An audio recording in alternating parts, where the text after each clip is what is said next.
Sziasztok, Szárvári Gábor vagyok. Megint az a megtiszteltetésért, hogy a brigiek elhívtak, hogy egy élménybeszámolót tartsak. Eljutottam idén Vladivosztokba. Igazából Szahalin volt a fő célpont, de aztán felmerült, illetve akkor már úgy voltam, hogy elmegyek Japánba is, meg Dél-Koreába. De hát körülbelül egy hónap lett volna az engedélyeztetése a motornak, a motor beutaztatása. Én átmehettem volna, mert ugye nincsen kötelezettség. Dél-Koreába kell egy ilyen elektromos valami okmány intézni, de azt egy irodában azt megcsinálták nekem, és utána mondták, hogy hát ez csak a személyemnek szól. Ez egyébként egy 2-3 órás procedúra volt, de ennyi időt viszont nem akartam rászánni, illetve úgy volt, hogy a feleségemmel találkozunk Dél-Koreába, de ő meg már, ha ott egy pici csúszás lett volna a következő hét, már ő nem tudott volna ott lenni, és így aztán erről lemondtam. Nem tudom, hogy kicsit sajnálom, de igazából a fő csapásvonal, vagy a fő célpont az Szahalin volt. És oda viszont eljutottam, úgyhogy szinte teljes volt a túra, és rengeteg élmény volt ezen a közel 30 000 kilométeren, amit, hogyha nem bánjátok, akkor egy részét megosztanám itt veletek.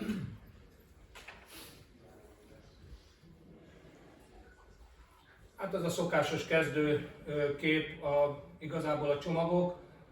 Nagyon minimumra vettem. A tavalyi butáni túrához képest ott sem mentem sok csomaggal, de itt is egy fél doboznyi csomagot még lespóroltam. Tehát egy ilyen a hátsó topkéz, illetve az egyik oldaldoboz volt tele, és a másik oldaldoboz pedig körülbelül félig, amiben a szerszámok voltak, illetve olajszűrőket vittem csak magammal.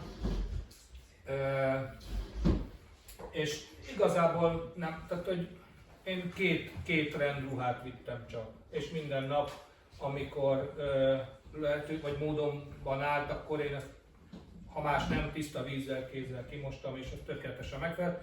Nyilván hazajöttem, akkor hát ezek a ruhák mentek a kukába, mert azért eléggé megsínlették ezt a másfél hónapot, de teljesen felesleges butánba vittem, azt hiszem 5 garnitúra ruhát, de nem, nincs. Egyszerűen én feleslegesnek gondolom.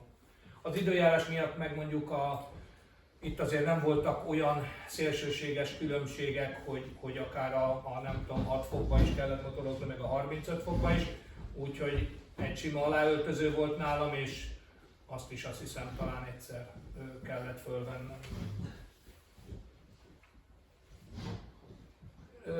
Kicsit szerencsétlenül indult az út, mert ahogy pakoltam be, kiszakadt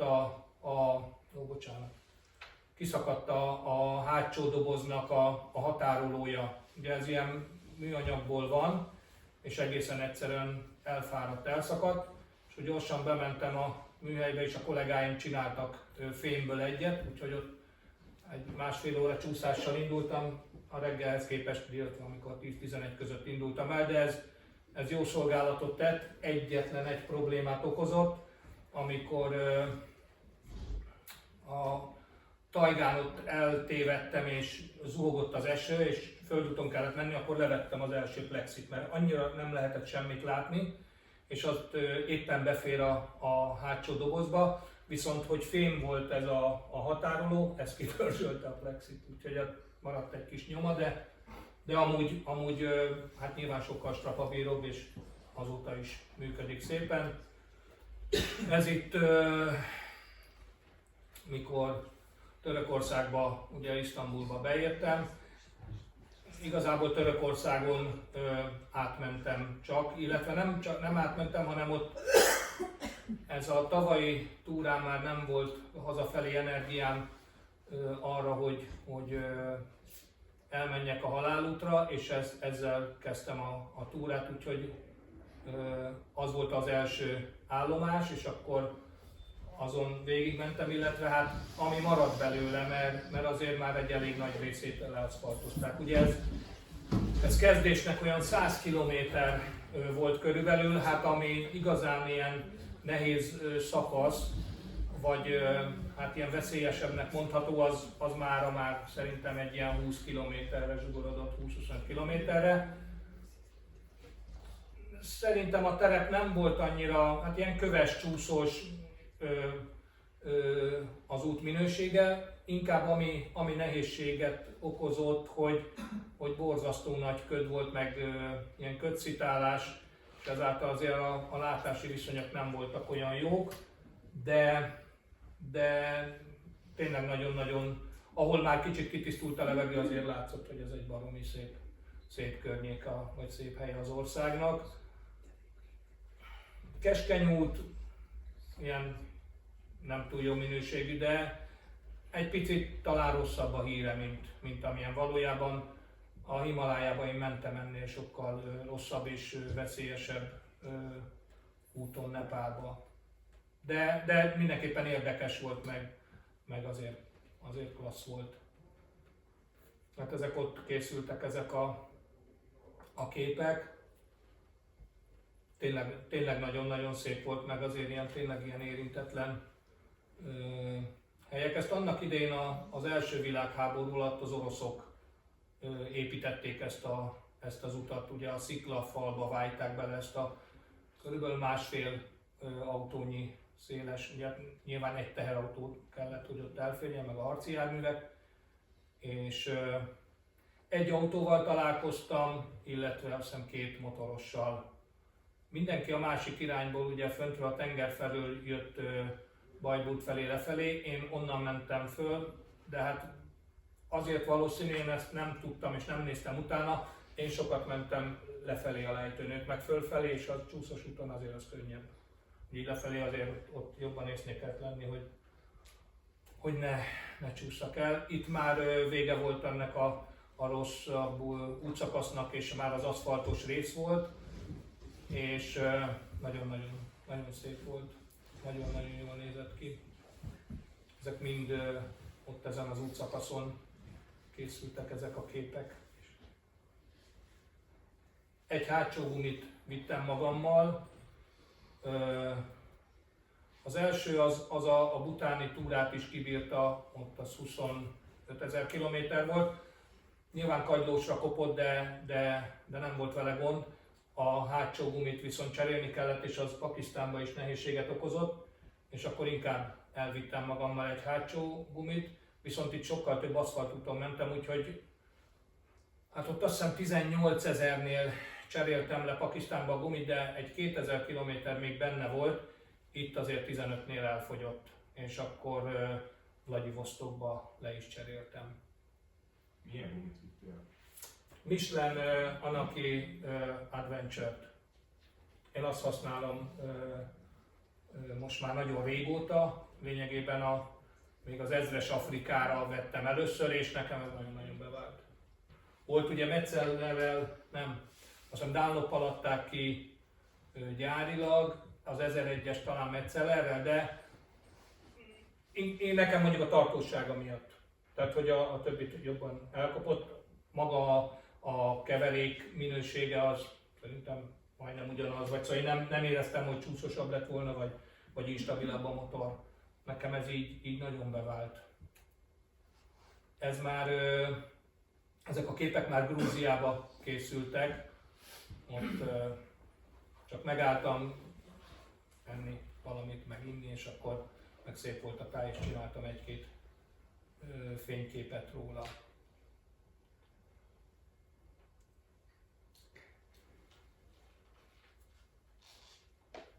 Ez egy ilyen, hát valami karszt hegy, vagy nem tudom mi lehetett, nem néztem utána, bevallom, de ilyen nagyon érdekes színvilága volt, meg ilyen baromi jól nézett ki, mintha egy ilyen felszíni cseppkőbarlang lett, vagy ilyen cseppkő hegy lett volna, vagy nem tudom, de nagyon jól nézett ki. Ez ilyen sószerű valami olyasmi pamukára, csak megszínezi a hegyből kijövő érc. Aha, na hát akkor így, akkor többet tudtam meg erről. Hát itt a grúz nénik Igen, szóval azért ott is komoly a társadalmi élet, vagy beszippantotta őket is a technika. Igen. Máshoz le volt előre mindig foglalva, hogy rögtönözték? Nem. Hát nem, mert igazából tudod, akár egy műszaki probléma, akár egy esés, vagy olyan időjárás csúszik az egész. De készültél, hogy meddig mész, és Nem. körbenéztél, Nem. hogy van vele valami szállás, vagy lesz, ami lesz? Lesz, ami lesz. De úgy, hogy ez a balti tengernél ott megálltam, megfürödtem, hát nem volt azért olyan meleg, de azért, ha már ott vagyok, akkor csak fürdök egyet. És az elején még úgy indult, hogy ilyen kényelmesen, és a feleségem megígértette velem, hogy nem csinálok belőle megint egy ilyen őrült rohanást, és akkor az elején még megálltam kávézni, hát ez kb. 3 napig tartott. Utána megint igen, és utána megint azért a napi 1000 megkaparikat meg kell lenni, és utána ez így Ez mikor volt egyébként? már mikor voltam kint? Júniustól júliusig, 45 napot voltam. Igen. Július elején mentél? Június elején mentem, és július közepén értem haza. Igen.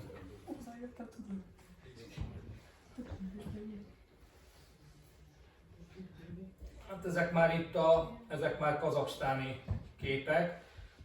Nekem Kazaksztán volt, ami a legjobban bejött meg, ami nagyon tetszett. Baromi kietlen, viszont ha emberekkel találkozol, nagyon kedvesek. Olcsó hely, olcsó, mint Mongólia. Mongólia nekem egy picit csalódás volt. Nem túl barátságosak, ha tudnak azért, akkor úgy kezelnek, mint bárhol máshol vagy nem bárhol máshol, de mondjuk mint a turistákat, hogy hát akkor szor 2, vagy 3, vagy éppen amennyit gondolnak. Szóval, hogy azért ez mondjuk a kazakoknál én nem tapasztaltam, és nem hiszem, hogy... De az oroszoknál sem. Tehát nekem az egy ilyen nagyon-nagyon pozitív csalódás volt az oroszok hozzáállása és az ő mentalitásuk így magánemberként. Itt egy ilyen étkezdébe a piac mellett, vagy a piacon ettem, és akkor kötelező volt a selfie, jött a főnök, és mondta, hogy akkor selfizzünk.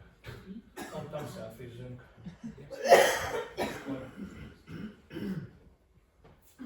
Az ott egy sorompó, ott a jobb sarokban a bakter van, kézzel működött az egész, és így engedett át minket, amikor egy ilyen ménkű hosszú vonat elment az orrunk előtt. Ez egy temető, egy kazakh temető, és ilyen, hát olyan, mint ugye nálunk az ilyen kriptának hívják, ilyen családi kripták, gondolom ez is ilyen pici emlékművek vannak. Most azt nem tudom, mert ennyire nem vagyok tájékozott, hogy ez társadalmi ranghoz kötődött, vagy csak egyszerűen a pénzhez, hogy akinek pénze volt, az építetett egy ilyet a szeretteinek. Nem tudom, csak az útszélén megálltam, vagy megláttam, és ilyen elég érdekesnek találtam, hogy hát szépnek nem mondható egy temető, de érdekes. Hát nagyjából ez a kazakh hangulat. Szóval, hogy, és ez mondjuk így 200 kilométeren keresztül ennyit lesz. Tehát, hogy így mész, és de jó, mert tudom én egy kis alapból lehet meg, zenét hallgatsz közben, meg elmélkedsz azon, hogy mi a fasz keresel itt. De jó, nekem ezeknek nagyon bejön a hangulata. Szóval, hogy valahogy ez úgy nagyon visszamész a természetbe, és ilyen nagyon a természet részévé válsz. Tudom, motorkerékpárral szennyezem a környezetet, de ettől függetlenül nekem ezek szóval ilyenkor jön az meg, hogy fú, azért ez így jó volt ebbe belevágni. Ez egy öreg Land Rover, túráznak vele, ők is Vladivostokba indul, vagy tartanak, egy fiatal pár, és akkor szakmai jártam, nekem Land Rover szervizem van, és akkor lefotóztam, hogy na azért még vannak Land Roverek, amik jól működnek. Ez már kazakh főváros. Hát ha már ott vagyok, akkor azért bementem a mongol fővárosba is, meg a kazakh fővárosba, és általában kerülöm a nagyvárosokat, mert zsúfoltak. Én nem az én világom, nekem sokkal jobban tetszik, hogyha két kecske között tudok ott elmenni az úton, mint hogyha látok nem tudom hány toronyházat, vagy nem tudom milyen műemlékeket. Nyilván ezek szépek és jók, de nem az én világom, de hát azért ha már idáig motoroztam, akkor úgy érdemes volt bejönni és megnézni, de nyilván, mint minden nagyváros, ez is baromira zsúfolt. Viszont mondjuk a közép-ázsiai országokhoz, tehát Pakisztán, India, meg főleg Afganisztánhoz képest, meg Nepált is ide sorolhatom, ebben a régióban azért sokkal biztonságosabban közlekedik az ember, vagy nagyobb biztonságban érezheti magát. Tehát azért vannak szabályok, betartják őket többé-kevésbé. Nyilván ezeknél a többségében az országutak azért ugye kétsávosabb csak. Tehát ott azért az előzési kultúra, hát ott azért egy kicsit erőszakosabb, mint mondjuk Európában. Tehát ott azért inkább hárman közlekednek a két sávban, de ehhez hamar hozzá lehet szokni, meg nem, tehát azért olyan nincs, mint mondjuk Pakisztánban, hogy mész az autópályán és jönnek veled szembe. És ez teljesen hétköznapi dolog, vagy átviszik a kecskenyáját az autópályán, meg szóval ott tényleg borzasztóan kellett figyelni, és tényleg elképesztő dolgok, tehát nekünk európai szemmel szinte hihetetlen, tehát a vidámparki Dodge pálya körülbelül az a kultúrája az ottani közlekedésnek. Itt én nem tapasztaltam egyáltalán egyszer Oroszországban húzta rám egy fickó a kormányt, hogy miért, ezt lehet, hogy ő tudja, én nem tudom, de hát ez azért mentem ott 10 000 vagy 10 nem tudom hány ezer kilométer, tehát egy hülyével találkozni, azt szerintem tök jó arány. Jó, bocsánat. Hát az ott azt hiszem ez valami nagy színház, és ez ilyen ott a kazakh fővárosnak az egyik ilyen főtere, de építik az egész város, tehát itt is föl volt szedve a burkolat, és mindenhol építkezések vannak, de amit megcsinálnak, az ilyen tök minőségi, meg nagyon, nagyon szép. Igen, az opera és balett színház. Ez szintén egy ilyen szokásos ilyen helyzetkép onnan. Ez már ott a főváros mellett volt egy ilyen kemping, és akkor ott a helyi nevezetesség, vagy a helyi nem tudom sajnos, nem emlékszem a nevére. Nagyjából olyan, mint a lengyeleknél is van ez a tésztába burkolt darált hús. De van? Tessék? Grúzoknál is van, igen, ez valószínűleg. De nagyon jó volt egyébként, valami finom volt. Nem nagyon beszélnek semmilyen idegen nyelvet. Tehát oroszul kellett valamelyes boldogulni. Hát itt próbáltam előrángatni az általános iskolai, meg gimnáziumi tanulmányokat, de hát a végére azért úgy belejöttem, sőt az oroszok meg is dicsértek, meg mindig egy kis vodka azért ott segített, hogy feloldja a gátlásokat, aztán vegyesen, angolul, oroszul, mindenhogy, és akkor úgy megértettük egymást. Itt biztosra mennek a sorompónál, hogy ne lehessen a vonat elé menni, és akkor ezek ilyen fémszerkezetek, amik a sorompó, ahogy lemegy, akkor ezek kiemelkednek az úttestből, és nem is tudsz ugye bemenni. Hát nem tudom, hogy ennek van-e létjogosultsága. Nyilván van létjogosultsága, tehát kizárják, csak aki mondjuk bolond, az menjen, nem tudom, szóval így. Na mindegy, de hogy hát nem szokványos.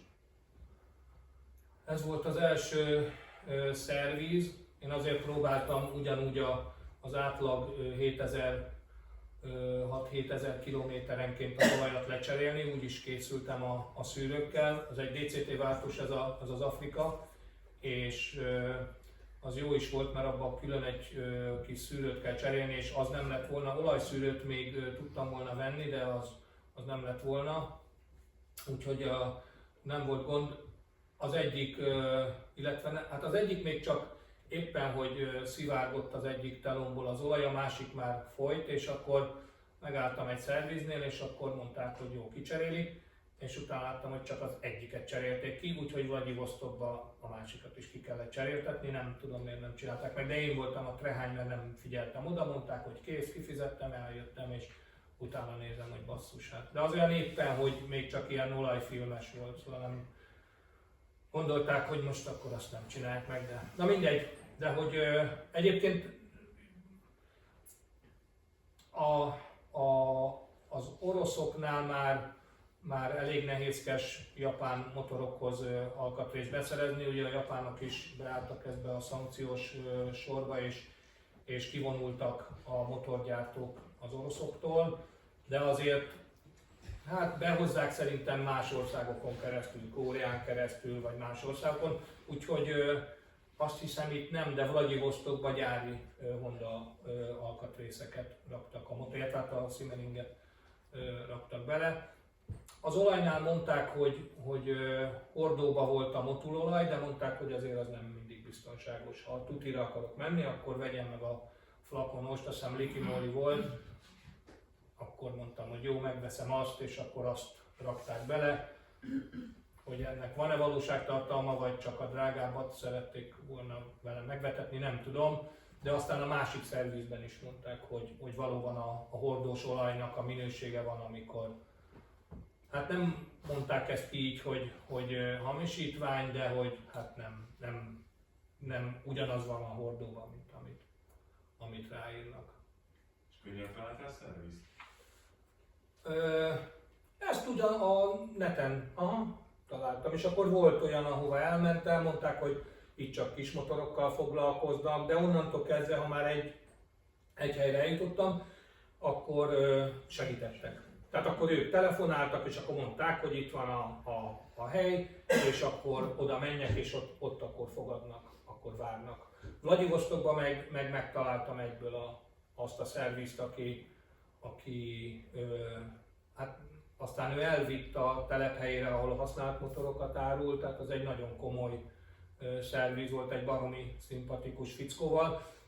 Meg ugye, hát most már az oroszoknál nem tudsz fizetni bankkártyával, semmilyen bankkártyával, csak az orosz bankkártyákkal. Nem tudsz fizetni valutával, tehát csak rubellal, és ezt elrontottam, mert nem váltottam itthon rubelt, és napi 400 eurót tudsz beváltani egy bankba egyszerre, nem tudsz többet beváltani, és nagyon, szóval volt olyan pénzváltás, hogy minthogyha egy határátkelőn lettem volna, az útlevelemet elkérték, akkor lehívtak még két embert, nézték, hogy miért van nekem afgán vízumom, miért van ez benne. Nem mondom, hát én csak pénzt szeretnék váltani, tehát nem akarok én itt semmit csinálni, és ilyen macerás, sőt volt olyan, hát megvolt a 100 eurósnak egy picit gyűlve a sarka, mondta, hogy ezt ő már nem veszi át. Hát de mondom, új pénzt hogy hozzak ide? Hát basszus, hát ez nem volt elszakadva, nem volt hiányos, de szóval, hogy az nehézkes volt, azt elrontottam, kellett volna vinni. Most azért így a idéntől sok mindent megnehezítettek ők is a turistáknak. Ugyanez, hogy nem tud SIM-kártyát venni, illetve lehet, de nagyon sok irodába el kell menni, és ez mondjuk nyelvtudás és helyismeret nélkül ez majdhogy nem a lehetetlen kategória. Nekem a Péter felajánlotta, aki szokott segíteni ezekben az adminisztratív problémák megoldásában, hogy ő Örményországban volt, hogy akkor találkozzunk, átjön, de várnom kellett volna 3 vagy 4 napot, és igazából a GPS, nekem offline GPS-em van, én azzal utazok, és azért az online GPS az valahol segítség lett volna. Tehát voltak olyan részek, ahol az offline GPS nem működött. De lehet kérdezni, hogy milyen napi rubelösszegre van szükség, úgy általában? Egy napra az oroszoknál. Hát, Már csak azért kérdezem, hogy innen, ha itthonról kell váltani, hogy akkor nagyjából ki tud számolni, hogy mit tudom, 5 napot utazol oda, 5 napot vissza. szerintem nagyjából, én úgy emlékszem, hogy ilyen európai árak voltak. Tehát, hogy nem voltak. De mondd szóval. Szerintem ilyen napi 20-25 ezer forint. Az üzemanyag olcsóbb. Kazaksztánban volt a legolcsóbb, mongoloknál drágább, az oroszoknál is olcsó volt. Szállás, ugye ott nagyon nagy a szórás, tehát ugyanúgy, mint itt, hogy a 5000-től 500 000-ig, tehát hogy nyilván a luxus szállodák azok. De körülbelül igen, ez az összeg lehet. Vissza, tehát próbáltam azért minimára szorítani, tehát ennek elégnek kell lenni, én gondolom.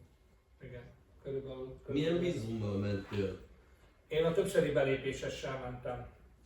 Az elég húzós, meg nem is adják meg mindenkinek, állítólag. És viszont így bárhányszor. Ugye én beléptem, hát azt hiszem 5-ször léptem be az országba, ami hát 5 szívás volt. Szóval azért ők most nagyon megnézik. De csak a belépés szívás, a kilépés? De kilépni ugyanaz. De inkább a belépésnél, tehát ott az teljesen normális, hogy akkor ilyen egy operatív tiszt elvisz magával, és akkor ott 1-1,5 órán keresztül faggad. Mit keresel itt?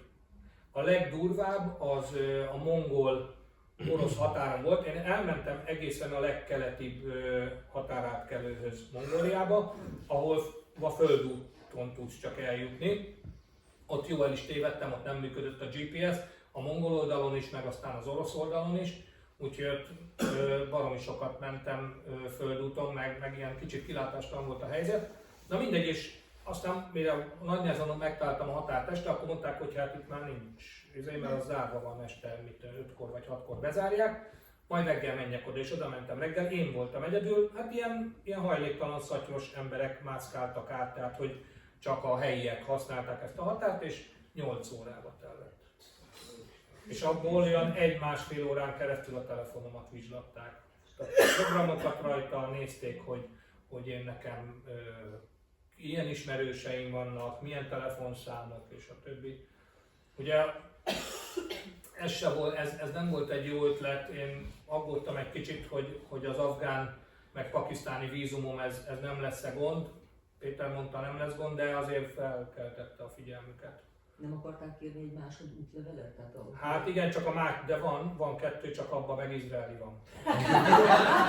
Úgyhogy hát ott meg az szóval a 2 rossz közül inkább, de egyébként elhagyhattam volna és kiváltok egy újat, de Péter azt mondta, nem lesz gond, de úgy nem volt gond, tehát beengedtek mindenhova, csak volt, hogy akkor nekem miért vannak ilyen. Hát mondom azért, mert ez a mániám, hogy én motorral itt csalinkázok.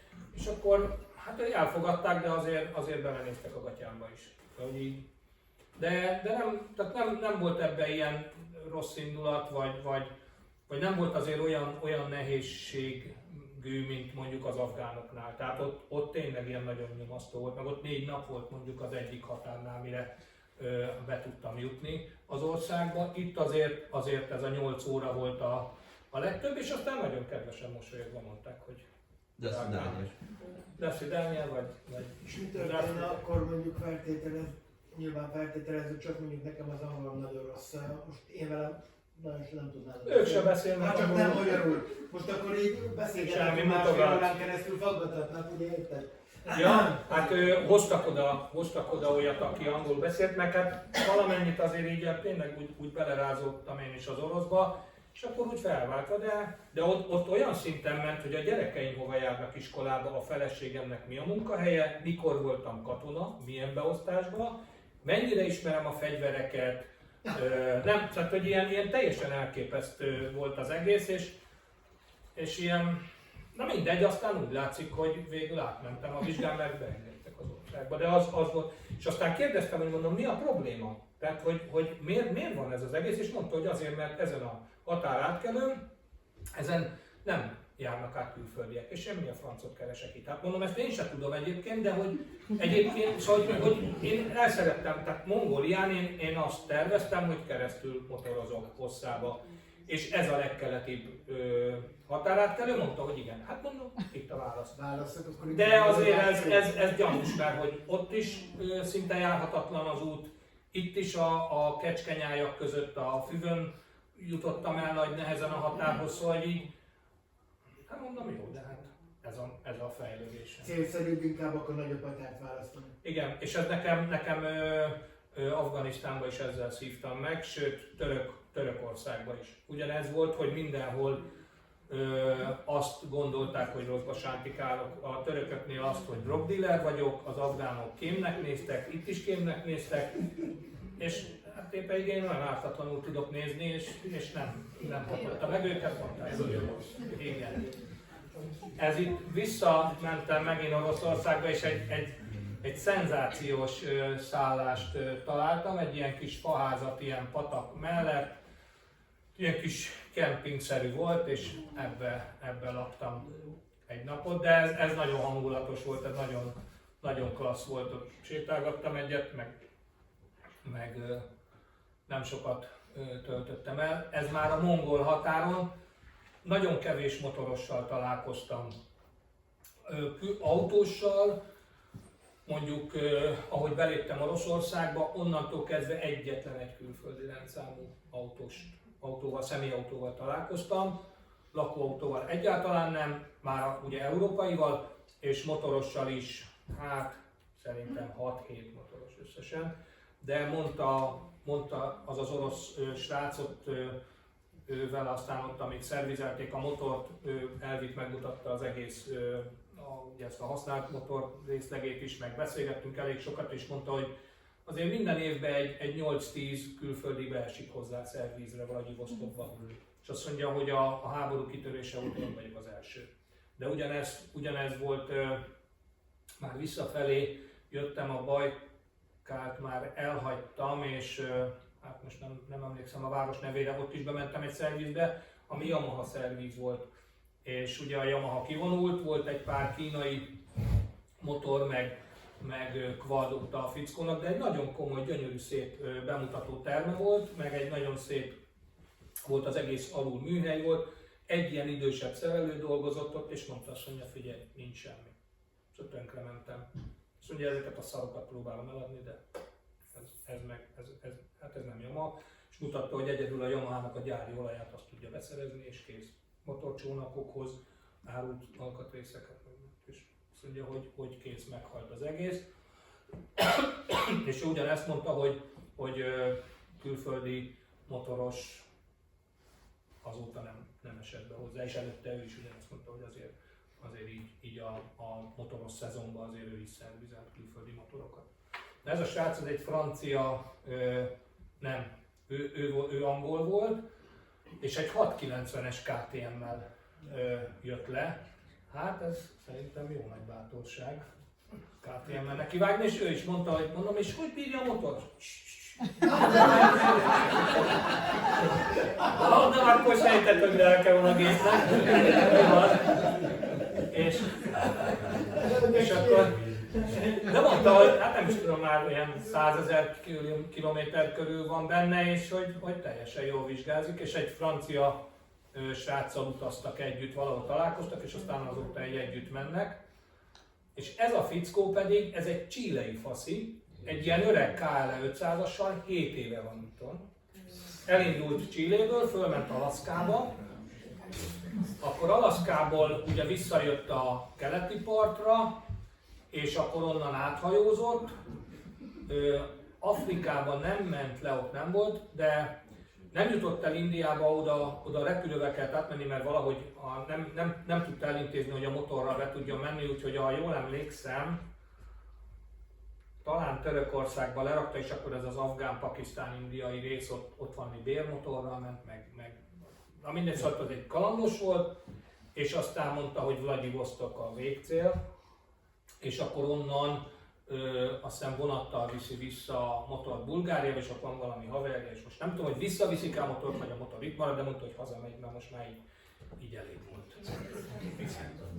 De 7 éve, azt hiszem, hogy volt, hogy 80-valahány ezer kilométer.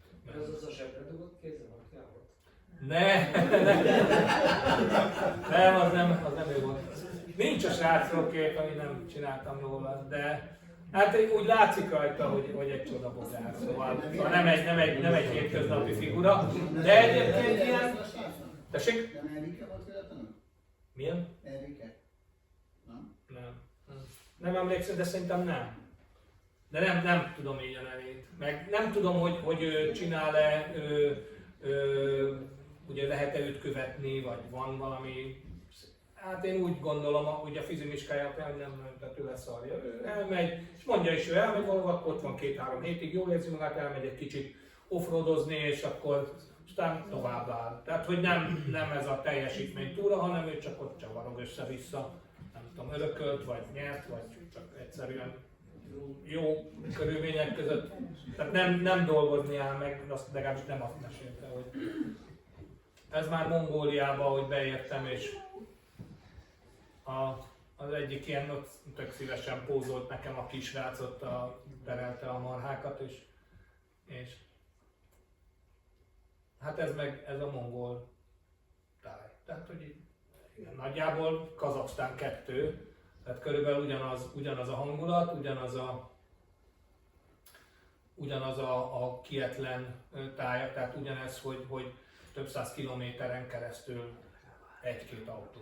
És aztán semmi, viszont azért, ha bajba kerülsz, akkor ugyanúgy ott vannak és segítenek és megállnak. Hát így néha egy-két, igen, ezek a elgázolt állatok, ezek ott az enyészeté lesznek.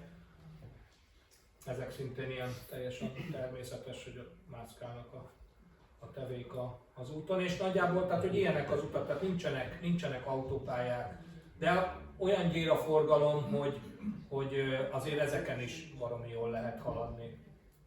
Meg meglepően az útminőség ezeknél az aszfaltutaknál, meg itt Kazaksztánban, Mongóliában, ez jó, tehát nem kátyús, nem... Ott is van azért tél.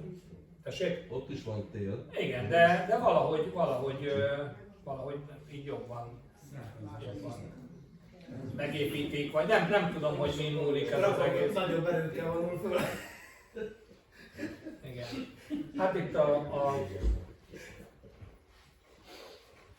szintén ilyen mongol tájkép. Itt is a mongol pásztorgyerek. De tényleg ilyen így az ember, én Örményországban éreztem ezt, hogy úgy a 80-as években visszamész, és Mongóliában ugyanez, hogy ilyen nagyon nem a mi világunk, amiben ők élnek. Ez nem tudom, hogy valamilyen emlékhely volt itt az út mellett Mongóliában, de azt nem tudtam kibogozni, hogy minek a tiszteletére, vagy hogy de egy hatalmas nagy park volt, meg jöttek a turistabuszok, és megálltam én is ott nézelődni.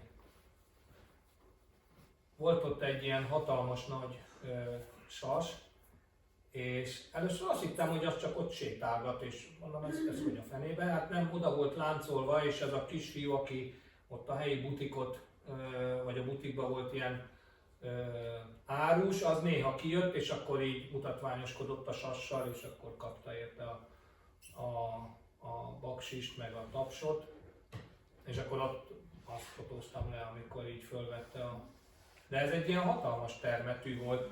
Egyébként nagyon sok ragadozó madár van, tehát Kazaksztántól egészen Mongóliába is, meg az oroszoknál is, és viszont itt Mongóliában ezek hát majdnem ilyen túzok méret. Tehát, hogy valami bődületesen nagy madarak voltak, és egyszer mentem, és nagyon sajnáltam, nem álltam meg lefotózni, egy domboldalon legalább 20-30 ilyen madár ott nem tudom, hogy fészkelőhely volt, vagy csak ott volt valami dög és arra mentek rá, de nagyon sok volt és állati szép volt. Azok kesei, amiket így látsz. Nem, ez ilyen nem, ez sas volt, nem kesei. Pedig kesei is nagyon sokan. Igen, de ezek ugyanilyen sas volt, mint amit itt a képen látunk. De mondjuk nem vagyok ornitológus, úgyhogy nem tudom, én azt gondoltam, hogy azok, de tehát akkor pontosítok, ugyanilyen madár volt. De hogy most milyen? Hát igen, szóval, hogy egy baromi impozáns ilyen turista központ, és ez volt a budi. Legalább szállós. Hát és ez még a jobb, ez még a jobbik fajta. De tényleg, tehát hogy hát most nem akarom ezt részletezni, de általában nem találnom bele. Tehát hogy én inkább mentem a természet lágyörére. Szóval ez mondjuk ez elég gáz volt. És úgy, hogy egy ilyen 5 méteres gödör van alatta. És akkor úgy belegondolok, hogy ha itt a palló eltörik, az még szarba kerülsz konkrétan, és hát ki se tudsz jönni belőle, mert tényleg hát ilyen nem tudom, 4-5 méter mélyen. Ezt befotóztam, mert úgy néz ki, mint egy Defender. És minden autónál így, itt egy Defender, nézem, ja nem, egy kínai másolat. És ugyanez volt igaz a GL, vagy a ML Mercire, tehát minden ilyen jól sikerült nagyobb autótípust egy az egybe a kínaiak lekoppintották, és itt már ezek az autók, amik működnek. Hát, hogy a műszaki tartalmuk milyen, nem tudom, de hogy hát azért ilyen, hát tényleg ilyen tenus Defender, ahogy csúfolni így szokták. De tényleg, hogy annyira látszik rajta, és az egész, mint ahogy azt mondják, hogy most ugye a Milánói EISMA az tele volt kínai motorral, és egy pár éve a kínaiak ott voltak, de csak egy fényképezőgéppel. És mindent lefotóztak, és most arra hozzák ki a BMW, Honda, Suzuki, nem tudom milyen koppintású motorokat. Hogy milyen műszaki tartalommal, hát azt megint csak nem tudom. Van, aki azt mondja, hogy egész jók, de szerintem nem. Tehát valami oka lehet, hogy 2/3 áron, meg fél áron lehet hozzájutni. Ez már Ulánbátor szintén. Ugye a fővárosban szintén egy szép kis dugó. Ez a főtere Ulánbátornak. Ezek ilyen szép épületek, de szégyen, gyalázat, nem tudok róla semmit. Tehát jól néz ki. Itt gondolom a valamelyik mongol ilyen nemzeti nagyságnak a szobra. De egyébként megdöbbentő, hogy tényleg, tehát ez igaz most már ezekre az ázsiai nagyvárosokra, hogy elképesztő, hogy milyen modernek. De azért a rendőr irányítja a forgalmat, de ne kapjon napszúrást, úgyhogy van, meg ne ázzon az esőben. És ilyen rendőrdobogók vannak, amivel irányítják a forgalmat. Itt megálltam egy ilyen kempingben, mondom, én kipróbálom ezt a sátrat, és volt egy épület is, ahol szobákat lehetett bérelni. Mondtam, hogy én szeretnék egy ilyet kibérelni, de hát hogy egyedül vagyok. Hát mondom, egyedül vagyok. Hát jó, de ezek 8 személyesek. Hát mondom, jó, majd végigfekszem mindegyik ágyat. Mondták, hogy jó, ennyibe kell. Egyébként nem is volt drágább, mint a szoba. Aztán, hát akkor jó, de akkor a WC-hez el kell majd mennem, nem tudom mennyit, meg igazából fürdeni nem tudok, csak ha bejövök az épületbe, meg na jó, mondom, akkor annyi. Ja, meg hát nincs benne fűtés, és azért este mondjuk 6 fok van. Mondom, akkor inkább adjuk, úgyhogy mentem, győzött a kényelmi, vagy a kényelem, és akkor végül a szobába aludtam. De egyébként ilyen sima vaságyak voltak körberakva, és akkor középen volt egy kályha, amiben akartál begyújtottál, nem, és ennyi. Itt meg a benzinkúton. Lóbenzin. Igen, egyébként ez nagyon érdekes. Gondolom azért, mert fedett, a buszmegállók is tele voltak marhákkal, meg lovakkal. Tehát, hogy ők várták a buszt, vagy ezt nyilván ez valami régi orosz ilyen emléktábla, még gondolom annó a 80-as, 70-es, 60-as évekből. Ez volt az utolsó ilyen nagyváros Mongóliába, ott egy ilyen üdülő, volt egy ilyen tó, meg ott megálltam, ez egy klassz hely volt. És akkor ott pihentem egyet, és a boltba kezdtem törlejfesdőt kapni. Igen. De hát mondjuk nem a kék pesgőt, hanem a Na ez a mongol sztyepe, hogy mentem a határhoz. Nem, ez még azt hiszem az első baklövésem volt, mert ott meg elment, igen, itt akartam az oroszokhoz menni, és először eljutottam a kínai határhoz, és odaálltam, és mondtam, hogy jövök be. Mondták, hogy ide nem. Hát mondom, miért nem? Hát jövök. És akkor ott addig, és mondták, hogy jó, elmennek, megkérdezik, hogy beengednek-e. Nem engednének be. És akkor ott a nő, egy fiatal fickó elment, és a nővel ott beszélgettünk, és akkor egyszer mondja, hogy hát ez a kínai határ. Mondom, De micsoda? nem tűnt föl, hogy... Nem. Hát most mit? A mongol vagy a kínai, nem? Meg ez még a mongol oldalon volt, ugye? És akkor így mondom neki, hogy? Hát azt mondja, ez a kínai határ. Mondom, én az orosz határra szerettem. És nézd rám, hogy ez biztos tök. Tényleg valami rosszba sátikál, vagy teljesen vakon van, ami egyébként igaz is volt. Hát itt már GPS-em nem működött, és akkor mondom, hogy, és mondta, hogy hát arra kell visszamenni. És szerencsém volt, mert itt már az üzemanyagom is már elég kevés volt, és mondom, basszus, hát itt nem tudom hány órát jöttem. És visszafelé egy autóssal találkoztam, és akkor megkérdeztem, hogy tud-e segíteni. Mondom, hogy hol van benzinkút. És mondja, hogy itt van egy nagyon pici város, és itt van egy nagyon pici benzinkút, de tudok tankolni. És akkor, de hát ugye ilyen utakon, és mondom, merre kell menni. Szóval menjek utána, és akkor majd megmutatja, hogy melyik földúton kell menni. Csak lemegyek egyenesen, és azon megyek. De hát ugye se tábla, semmi nincsen. Mondom, hát remélem jót mutat, mert akkor itt fogok megbüdösödni a sztyeppén. De jót mutatott, és akkor ott volt benzinkút, teletankoltam, és akkor onnan segítettek, hogy tudok visszamenni arra az útra, ami visz az orosz határhoz, de hát nyilván aztán még ott egy 500 kilométert úgy keveredtem, mire megtaláltam. De aznap meg lett. Igen, estére meg lett, igen.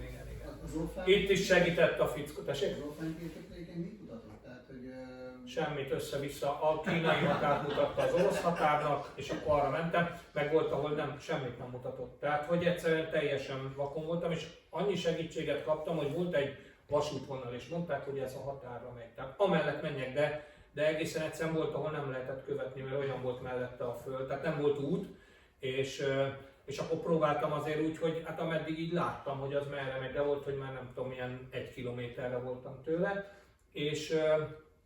és akkor azért az egy támpont volt, de hát volt, hogy egyszerűen elfogyott teljesen az út. És a Péterrel beszéltem, és mondtam, hogy hát így ez nem volt egy nagy ötlet, és mondta, hogy amikor ő arra járt, ott még ilyen makadám út volt. Hát most mikor volt? Hát azt mondja 15 éve. Mondom, hogy közben meg akkor már azóta nincsen. Itt megkértem egy fickót, hogy segítsen, és akkor ő is ott megmutatta, ez a tankolás után a kisvárosból megmutatta a kivezető utat, és annyit kért, hogy a gyerekek hadd üljenek fel a motorra, mondtam, hogy persze, és akkor csinált róluk képet. Tartaléküzemanyagot nem vittél?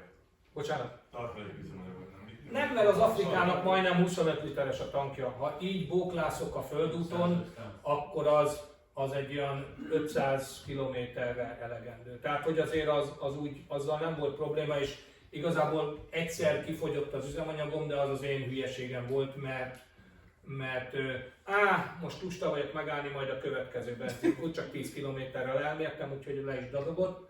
De ott is azonnal megállt egy fickó, az ott állítgatta le, akkor megállt egy uazos, hogy ugye abból még le lehet szívni, mert a nagy lemeztank van alatta, akkor, hogy de kéne hozzá cső, akkor állítgatták meg a kocsikat, hogy kinek van slagja. Na akkor egy fickót is, az is megállt, mondta, nincs slag, elment, azt visszajön, azt mondja, de minek a slag? Benzinem van. Tényleg? És akkor beleöntöttünk mindjárt 2-3 liter üzemanyagot. Mondtam, hogy akkor szeretném kifizetni, ezt lehet róla. Szívesen örülök, hogy segítettem.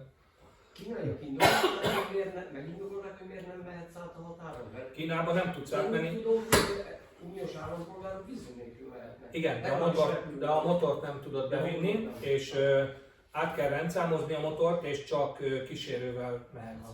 Tehát ugye, vagy csoporttal bemész.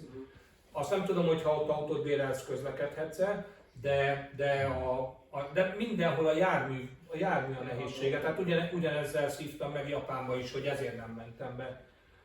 Szóval bemehet, jó, nyilván csak időkérdés lett volna, de hogy itt a járművek beléptetése, meg kiléptetése, de ez az orosz oldalon is.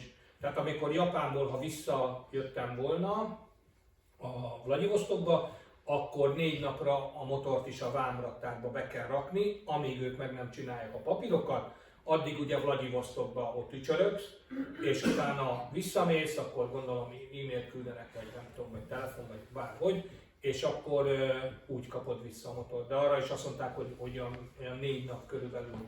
Aztán az a 4, az vagy 4 vagy 7, hát azt már ugye ki tudja. És a CDP-t lenne hozzá, akkor is ez lenne a helye?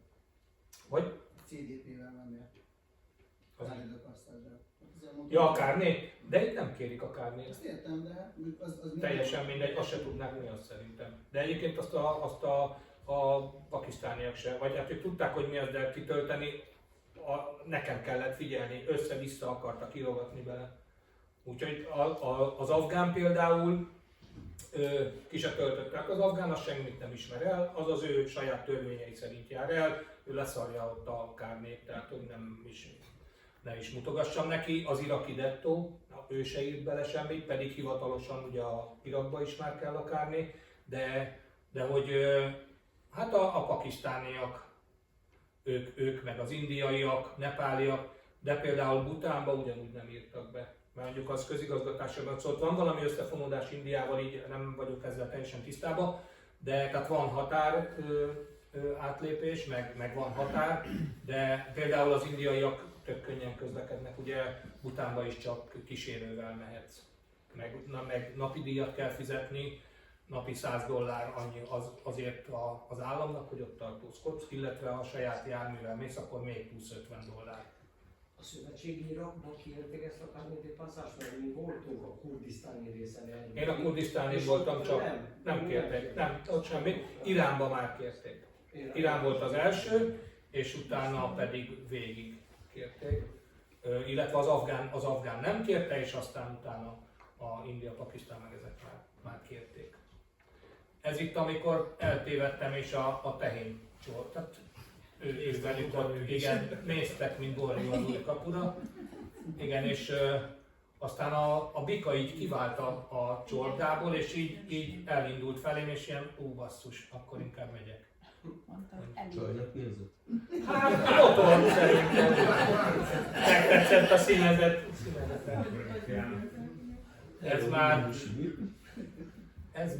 Ez már megint Oroszország, ugye itt átmentem a határon, ott ez volt ez a 8 órás határátlépés, és akkor már az eső is elerett, és ilyen utakon kellett mennem, és itt én voltam, szóval itt a GPS is, itt azt hittem, hogy okosabb vagyok, mint a GPS, és ezzel jó megszívtam. Mert néztem, hogy mondom, milyen földutakon visz, hát akkor keresek egy alternatív utat, így néztem, hogy jó, akkor ez itt nekem pont jó lesz. Na most azt a széles utat, amit én útnak néztem, az a hatássám volt, úgyhogy gratulálok.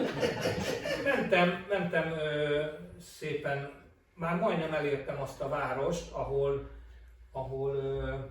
ahol ez a általam ilyen, nem tudom milyen paradicsomi állapotú útnak gondoltam, de hát ilyen utakon. Szóval mintha jégen mentem volna, és utcai gumival, hát ilyen lent a láb, farkófa összeszorít, és így nehéz volt, ez nagyon nehéz volt órákon keresztül, meg itt szereltem le a plexit, és aztán össze karcolta, és végül már majdnem elértem ezt a várost, kb. 2 kilométerre voltam, és előtte jött szembe egy pick-uppal egy fickó, és integetett. De hát ott oké, motorosnak integetnek, visszaintettem én is, ott küzdöttem az életemért, és akkor elmentek, és egyszer csak hallom, hogy dudál, és nézem, ez a fickó jön mögöttem. Mondom, ez mit a fenét akar? Mindegy, ott félreállok, és kiszáll a fickó, és mondja, hogy hova megyek. Hát mondom, erre.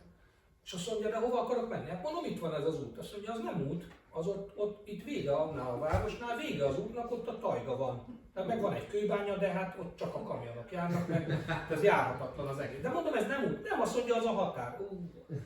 Nagyon jó. És mondom, akkor ilyen hotel, de ez már ilyen szűk, előszürkület volt. Azt mondom, és akkor van hotel. Azt mondja, semmi. Hát mondom, de jó. És akkor mit kell csinálni? Azt mondja, vissza kell menni. Hát mondom, az 200 km. Persze annyi.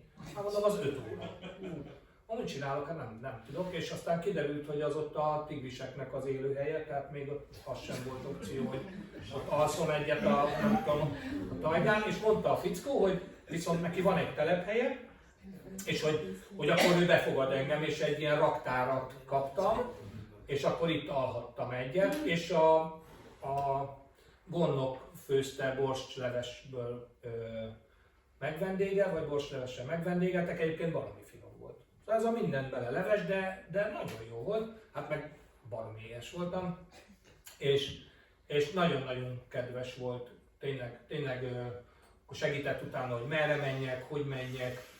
Ő is ilyen útépítéssel foglalkozott, tehát rengeteg munkagép volt, ott egy nagy telephely volt, és aztán mondta, hogy ő is Csítába lakik, az innen volt, mit tudom én, 120-30 kilométer, és ide lejön, itt van 3-4 napot, akkor elintézi, eligazítja az embereket, megcsinálják a munkát, és aztán visszamegy, és volt ott egy külön szobája, de ugyanúgy ő is a gondokkal leült, vagy hát ott 3-an ültünk és ettünk. Egy nagyon, nagyon szimpatikus fickó volt, meg hát baromi sokat segített nekem, tehát ott tényleg egy picit már kilátástalan volt a helyzet. És akkor itt újra elindultam már az ő instrukciói alapján, és hát ugyanúgy a földutak voltak, és de aztán nagy nehezen kijutottam arra a főútra, ami már... De itt legalább már az eső nem esett, és így nem volt csúszós, tehát ezen még akár élvezetes is motorozni, meg gyönyörű tájakon mentem, csak az eső az nagyon-nagyon megkeserítette ott az életemet, és itt is ilyen ugye, kőbányák, meg tényleg álomszék volt az egész, csak ott az előző nap az nagyon-nagyon nehéz volt. Ez egy srác, akivel találkoztam, egy orosz fickó, aki így a szabadságán elment, azt hiszem a Bajkálhoz készült éppen, és akkor egy ilyen öreg, azt Yamaha volt, ez a lehet, ez is Kawasaki volt, nem meg, de ott benzinkúton. Életveszélyes az a benzintartályok. Hát hát ez ilyen 80-as évek ugyanaz, mint az MZ-ken, a nem tudom milyen dobozok, meg a nem tudom milyen hordóból átalakított. Tehát hogyha azért ez ott élik, hogy jobban megcsinálják. Van egy ilyen régi űrközpont, és ez egy ilyen múzeum, és ehhez van is egy egy ilyen kis város rész. És hát mondom, ezt bemegyek, megnézem, hát aztán mondták, hogy hát ide most nem mehetek be. Úgyhogy a sorompónál nem jutottam tovább, de mondom, én csak a múzeumot szeretném megnézni, nem tudok bemenni. Meg egy ilyen valami kilövő állomás, ilyen rakéta kilövő állomás.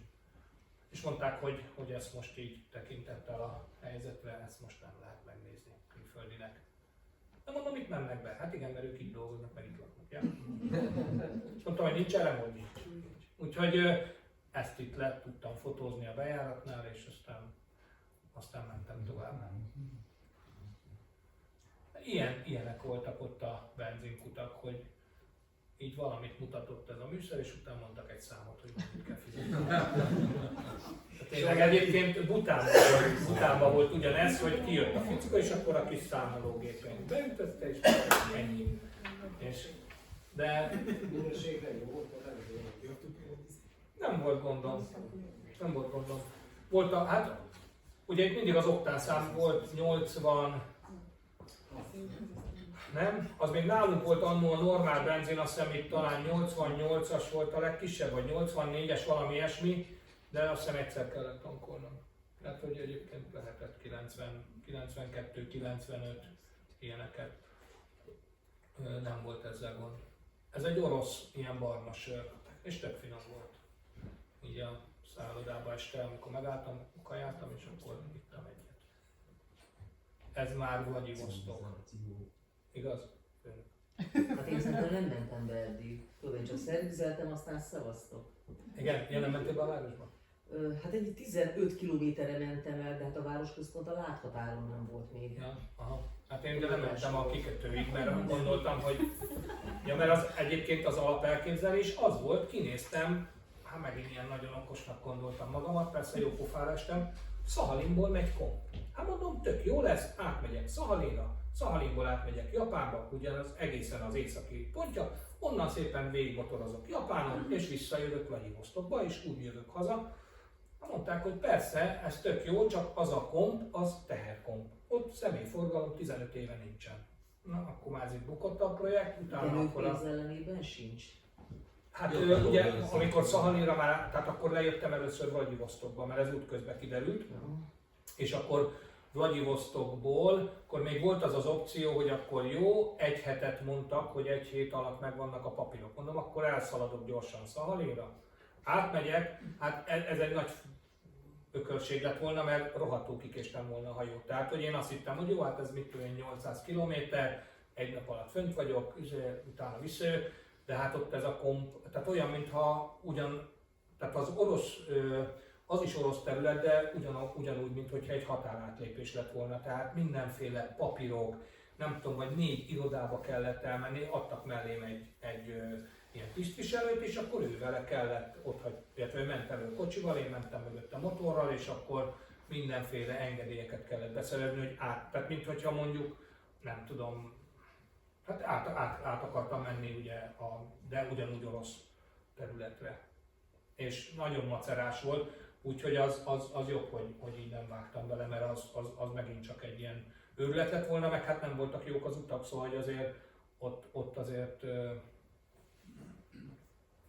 hát ez a vulkanikus híd ott Vladivostokba. És itt megálltam, hogy csinálok egy fotót, és körülbelül 15 másodperc múlva ott látszik, és ott is egy hangszóró, végig a hangszóró, és elkezdték mondani, hogy menjek tovább, nem szabad megállni.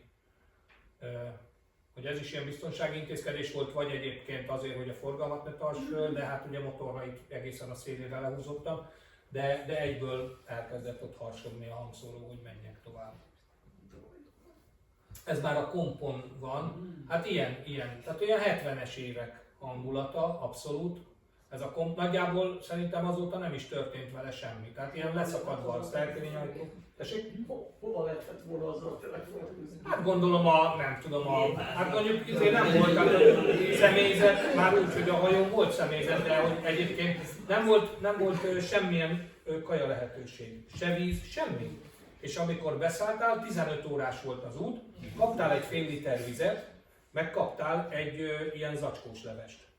És hát én nem tudtam, én azt hittem, hogy jó, hát majd biztos lesz valami büfé, vagy nem tudom, és majd veszek. És én semmit, tehát víz volt nálam a motorban, meg egy, tudom én, egy doboz keksz, és akkor így, és ugye amikor leraktuk, vagy lezárták a rakteret, utána nem lehetett lemenni.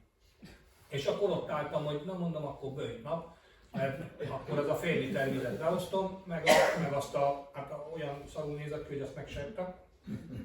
És szerencsém volt egy tök jó fej fickóval, mert ilyen kettes kabinok voltak, és egy ilyen nagyon jó fej fickóval, aki vadászni ment le Szahalinra, medvére, azt hiszem, meg nem tudom mire, ott a haverjához, és neki volt, ő hozott magával a kaját, azt mondja, hát akkor megosztom veled, és akkor adott mert ő mondta, hogy milyen minőségű, ami japán ilyen zacskós leves hozott, azt mondja, azt dob ki a francba, ezt megesszük, mert ez jó, és akkor azt tettem meg, akkor adott vizet is. És így meg utána is, amikor Szahalinra beértünk, hát ez volt a vízjelző a hajón. De egyébként szóval nagyon szép volt így az utazás. Késett persze a hajó baromi sokat, úgyhogy hajnali 1:30-re értem Szahalinra, és a kikötő városba, ahol ahol ugye kikötött a komp, volt 2 szálloda, és egyikbe se engedtek be. Mondták, hogy külföldinek zárva van. Mondom, nem toljatok már ki velem, hát mit csináljak itt fél 2-kor basszus, és olyan fáradt voltam, mint a dög. Mondták, hogy nem, itt nem lehet, és akkor 100 km, de hát itt Szahalinon, hát itt egy aszfaltút volt, a többi volt olyan minőségű földút, hogy egészen egyszerűen vissza kellett fordulnom. Nem is földút volt, hanem már elkezdték fölszórni murvával, de nem az apró szemű murvával, hanem körülbelül ilyen ekkora kövekkel, és az ilyen, mit tudom én, vagy 20-30 cm mélyen. Egyszerűen belementem, és nem tudtam egyenesen tartani a motort. Én mondjuk nem vagyok versenyző, hogy kiállok, és akkor nyílen végigmegyek, meg a gumim se volt olyan, úgyhogy szégyen szemre visszafordultam, és akkor bementem hát ugye nem hivatalos főváros, de amikor a legnagyobb város, és akkor ott egy ilyen méregdrága szállodába ott azt mondták, hogy na jó, van, megszállunk, és 4 órakor értem oda, vagy hogy, fölkeltettem a recepcióst, azért nem lettünk barátok, de akkor mondta, hogy jó van, akkor ad egy szobát valami, nem tudom, ott azért az azt hiszem ilyen, hát én nem emlékszem, de vagy 70-80 euró biztos volt egy éjszaka, az nagyon drága volt. Cserébe viszont tényleg nagyon, nagyon jó minőségű. És akkor itt elmentem bolyongani, ez egy nagyon kietlen sziget. Ez hol a japán fennhatóság alatt volt, hol orosz fennhatóság alatt, sőt volt egy időszak, hogy elfelezték, és a fele japán volt, a fele ugye nyilván a déli része japán, a északi része az orosz. Hát a második világháború volt az oroszoké, most már a japánok teljesen elköltöztek onnan, tehát visszaköltöztek Japánba. Ugye ez a japán szigetcsoportnak a meghosszabbítása, vagy a vonalában van egészen fönt északon ez a Szahalin sziget.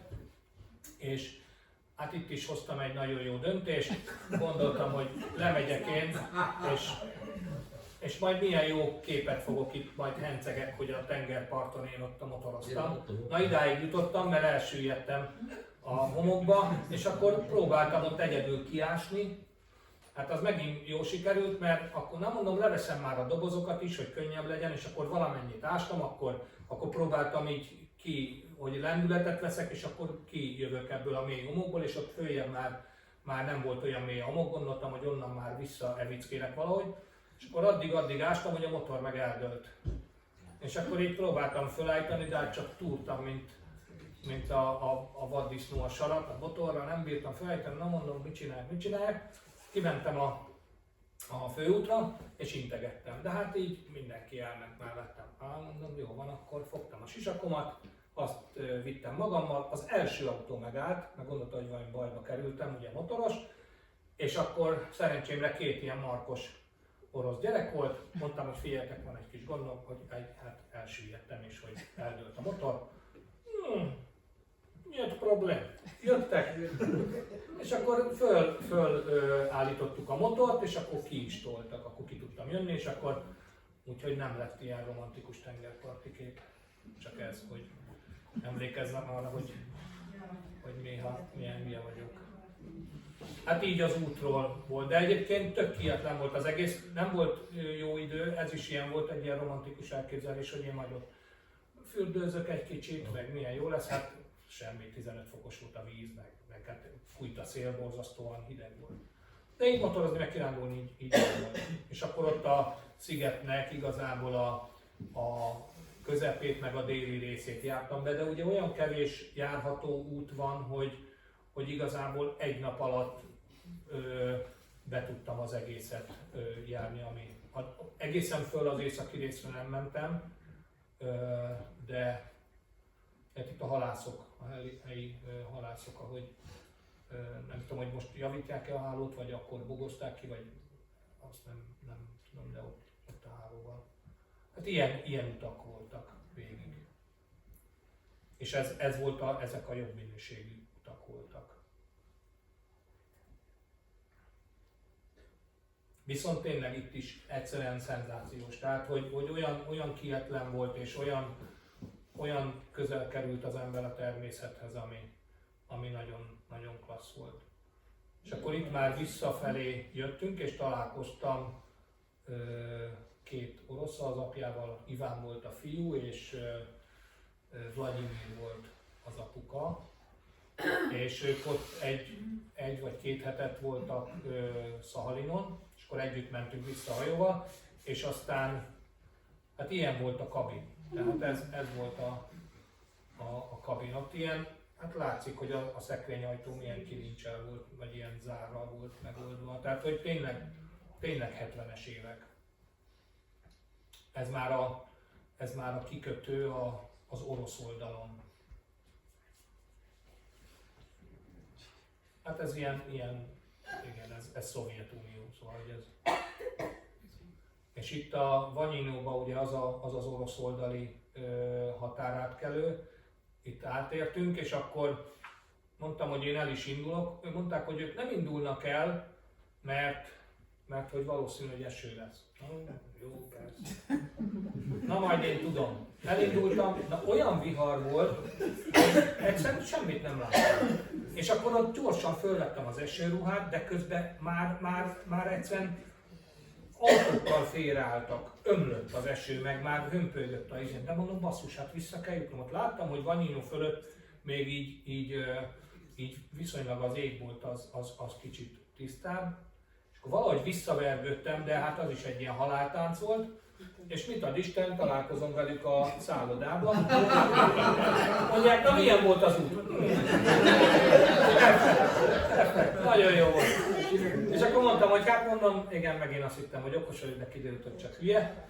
És akkor röhögtek, na ennek örömére elmentünk, mondták, hogy van itt egy jó étterem, meg az egész Vanyinóból sétálgattunk el, mondták, hogy mi micsoda, meg hát nem egy kisváros.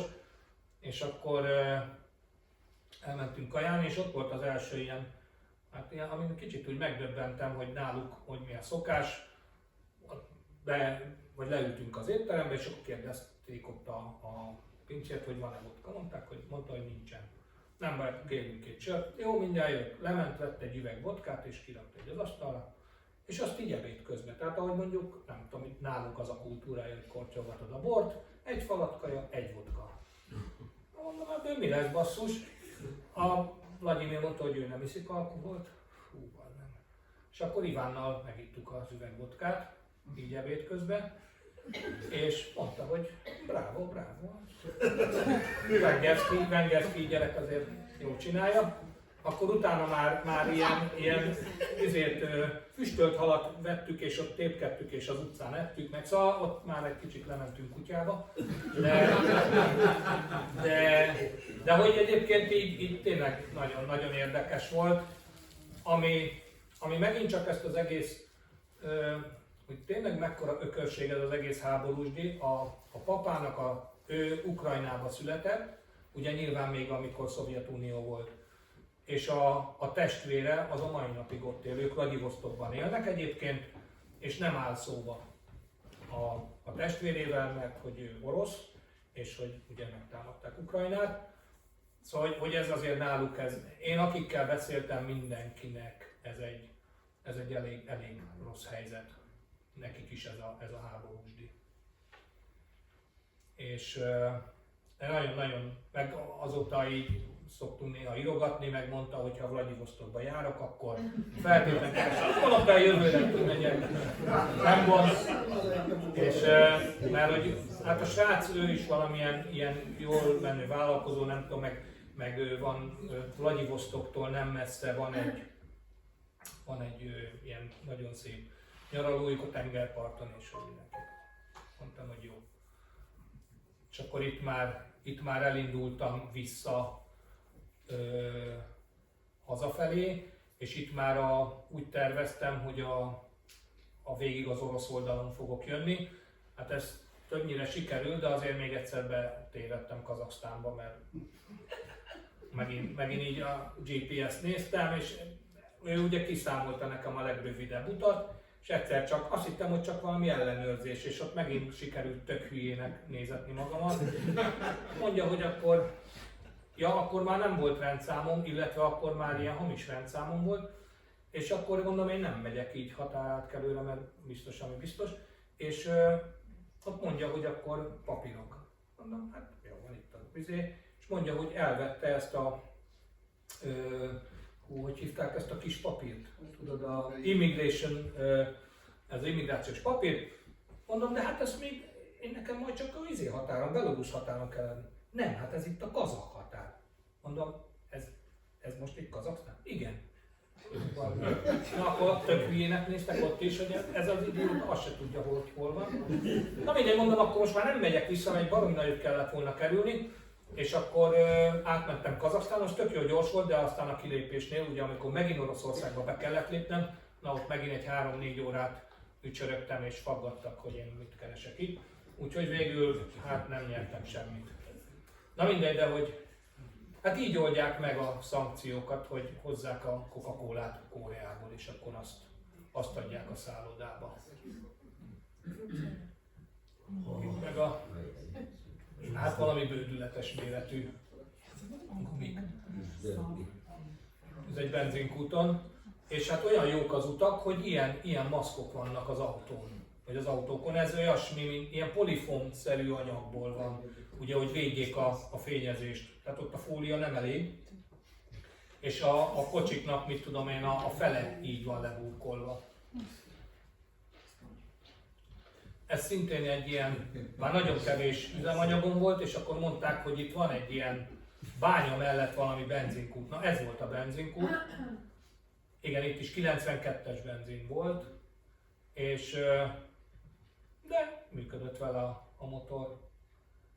Itt szintén ilyen földutakon kellett lejönni, meg egy kicsit kalandos volt. Itt már eltűnt a rendszámom. Pedig még nagyon lelkiismeretesen átkötöttem gyorskötözővel, persze a bal oldalát, meg ott mondjuk az U betűre ráraktam, hogyha esetleg lefotóznak és a határon megbüntetnének, akkor ne dobja ki egyből a számítógép, mert akkor csak J betűnek látszik, és akkor csak JPV a rendszám, nem UPV, és akkor gondoltam, hogy így akkor lehet száguldozni, de persze a másik oldala tört el, és a másik oldalon meg ki is csúszott, úgyhogy elvesztettem.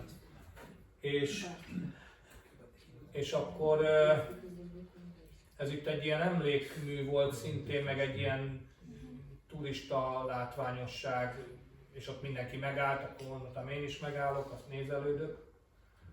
Ez már a Bajkál tónál egy szállás, és ott volt egy ilyen kockazsiguli átalakítva furgonnak, vagy már gyárilag így jött ki, ezt nem tudom eldönteni, de megtetszett és lefotóztam. És akkor ezzel a rendszámmal mi történt így? Tehát hogy tudtál lenni? Kalandos volt, az első nekifutásra így elindultam, aztán a Moncának tudtam, hogy van neki is ugyanilyen problémája volt, és akkor sírva felhívtam, hogy segítsen. És akkor így megszállt, és mondta, hogy na jó van, kis hülye. Gyere, akkor megbeszéljük. És akkor, nem, és akkor tényleg ők segítettek ebben. De közben én lejöttem ide a Bajkáltóhoz, itt töltöttem egy napot, fürödtem, meg ott kifújtam magamat, és elindultam tovább, és megláttam egy autószervizt, ami ilyen tök szimpatikusnak tűnt. Tehát ilyen nagyon rendezett volt, és ja, mert előtte kaptam egy címet, ahol rendszámokat készítenek. És oda mentem, és ott mondtam, hogy hát, hogy tudna nekem csinálni egy rendszámot. Hát mondta, hogy európairól szó se lehet. Hát mondom, akkor csináljon nekem egy szuvenír rendszámot. Tehát csak rajzolják rá, amit én adok egy mintát, és akkor én azt nem rakom fel a motorra, csak elviszem emlékbe, hogy ez orosz emlék. Mondta, hogy menjek a ezt foglalkozzak vele. Mondom, de tényleg, hát mondom, miért mondom, Miami-sak lehet, hát akkor H-betűt miért nem lehet. Na jó, kész, elhajtott a francba, és akkor mondták, hogy nem értem, hogy miért nem segít, de mindegy. És akkor megálltam ennél illetve tovább mentem, és akkor mondom, de hülye vagy, ha miért nem próbálod meg? Visszafordultam, és akkor bementem, és ott is ők is ugye foglalkoztak, de nyilván nem ők maguk gyártották, de kint voltak a rendszámok, hogy tudnak rendszámokat csinálni. És akkor bementem, és mondtam a fickónak, hogy ez a problémám, és tud esetleg segíteni. Tudom, hogy nem tud olyan rendes rendszámot nyomtatni, mert nem lehet, de hogy esetleg valami hasonlót. Mondta, hogy várjak egy kicsit, telefonált, és mondta, hogy ott van egy kávézó, üljek le 2-3 óra, és hozzák a rendszámot. Jó. És valóban egy fém, mert a kollégáim átküldték nekem a paramétereket, betűvastagságot, minden le volt méretezve a rendszám, És azt én átküldtem neki telefonon, és akkor az alapján tényleg matricából tök jól megcsinálták. Hát nyilván azért látszott, hogy tehát nem nyomott rendszám volt, hanem egy ilyen dekor. De hát arra, hogy most azért az oroszok nem tudták, hogy nekem a magyar rendszám milyen, és bíztam abba, hogy ha megállítanak, akkor ebből nem lesz gond, és a kazakh határon ugye kétszer átmentem is, és nem is tűnt föl nekik. Azért megdobáltam előtte sárral, biztos, ami biztos. És akkor, de hát akkor már meg volt beszélve a Moszkva mellett, hogy kapok egy olyan rendszámot, ami nagyon hasonlít az eredetire, és azzal vissza tudok jönni Európába. Itt ez volt a kétséges, hogy mondjuk a belorusz-lengyel határon, mert azért ott nagyon kukacoskodtak, amikor Európába visszajöttünk, ott lehet, hogy fájt volna a fejem, viszont ezzel a rendszámmal ezzel simán hasítottam. Úgyhogy ez volt a rendszámnak a pontos története. Így 2 rendszámom is volt, tehát a másik az ott Moszkva mellett a kávézó melletti kukába végezte. Mert gondolom hazahozom emlékbe, de mondom elkezdik a csomagomat nézni, még egy rendszám, akkor megnézik a másikat, és akkor a síró, úgyhogy inkább nem. Ez a fickóval találkoztam, itt csinálta, ott van látszanak a rendszámok, hogy ugye ők is foglalkoztak ezzel, és ők segítettek, és az a fickó megállt, hogy ő is nagy motoros, és hogy én honnan jöttem, és mondtam, hogy honnan jöttem, és ugye itt lesz egy motoros találkozó, illetve van egy motoros találkozó, innen 80 kilométerre, egy mongol, kínai és orosz nagy nemzetközi találkozó, menjek el, mert milyen jó, mert mondom, végül is miért nem menjek. És vissza is mentem, hát az tényleg nagyon jó volt. És itt a rendszám. De ez a izé rendszám, ez ugye még hát az olcsó, ez a Temus rendszám, azért utána volt egy profi is. Igen, és akkor ott már biztosra mentünk. Tehát ott már a 6-os fúró és a 6-os csavar ráugrott, itt már ezt már nem hagyom el, csak a motorral együtt. Úgyhogy, na és akkor itt volt ez a Bajkáltó mellett volt egy ilyen terület, de hát ezt úgy képzeljétek el, hogy olyan, ugye a tónak egy öblét ölelte körül, de mondjuk így voltak a sátrak, és ott arrébb mentél, akkor legelted a szamócát, ott lehetett. Hát most, hogy előtte ki mit csinált a szamócára, ugye azt nem lehetett, de egyébként így finom volt, és hát itt sátraztak, ugye én nem vittem magammal sátrat, de mondták, hogy semmi gond, ők adnak nekem bérbe egy sátrat, ilyen jó felfújható vastag matraccal, még kaptam egy ilyen égősort is, ilyen elemes égősort, ilyen LED-sort. Na mondom, mi baj lehet. És akkor úgy volt, hogy 2 napot fogok ott tölteni, és akkor ők hát ott vittek körbe, hogy akkor itt a mongolok táboroznak, ott a kínaiak, és akkor volt ez az orosz brigád, akik jellemzően azért chopperekkel voltak, és ők túramotorokkal voltak, GS-ekkel, meg Afrika is volt közöttük, azt hiszem egy. A többség az GS-sel volt, és akkor ők mondták, hogy jó, hát Keblemre, gyere, magyar gyerek, és akkor itt ez tök jó lesz. És akkor ott felállították nekem a sátrat, és akkor velük, hát ott elkezdődött egy ilyen orosz muri. Szóval... úgyhogy, hát a Gábort nem tudták így annyira megjegyezni, úgyhogy Budapest lett a nevem. Mondták, hogy Budapest, gyere, és inni kellett. És mondtam, hogy de hát srácok, nekem itt lehet venni vodkát. Nem lehet venni, de ne aggódjak, és így mutatták, hogy tele volt a hűtőláda, tehát 10 liter vodka. Ez mi lesz ebből? Mondom, jó, de akkor legalább én 6 hozzak sört. Persze hozzá, és akkor aztán 2 literes flakonokba lehetett a csapolt sört elhozni. Na így jól el voltunk, és hát azért így egy jó nagy dicséretet kaptam, mert mondták, hogy azért a magyar gyerek tud írni. Na de hát aztán az lett belőle, hogy hát így másnap gondolkodtam, hogy én még egy ilyen estét nem élek túl, szóval. És ugye olyan hangos volt a zene, hogy ha meg nem vagyok részeg, akkor meg nem tudok aludni, és azért másnap meg úgy menjek. És azt választottad. És akkor elindultam délután, elindultam, még akkor így beszélgettünk, nem tudom, azért ők is kókadoztak, szóval kivégeztük egymást. Ja. De nagyon-nagyon jó fejek voltak. Az egyik srác, ő volt itt Miskolcon egy salakmotor versenyen, és akkor ő ott tudta, hogy hol van Magyarországnak, hogy és Miskolc, és mondta, nem Miskolc, Budapest. Na, akkor Budapest. Így. De nagyon-nagyon jó fejek voltak. Tényleg meg nagyon kedvesek voltak. Ők is tényleg ami kajájuk volt, mert ott még az elején nem lehetett, csak este lehetett ételt venni, amikor ott ezek a sütödék kinyíltak. De egyébként szóval baromi sokan voltak, és nagyon jó hangulatú volt, meg azért úgy érdekes volt mondjuk a mongol rockzene. Szóval azért az úgy jó volt, de nagyon, szóval annyira felkészületlenek voltak, tehát hát én nem tudom, de talán több száz ember volt. És volt rá 3 darab WC, amiből az egyik bezárták, mert ugye azt gondolom személyzeti volt, ilyen toj-toj WC. Na most gondolhatjátok a másik kettő, hogy nézett ki. Tehát hogy egészen egyszer reggel használhatatlan volt. Én így benyitottam, mondom, jó? De hát most nem akarom itt pecsetelni, mert...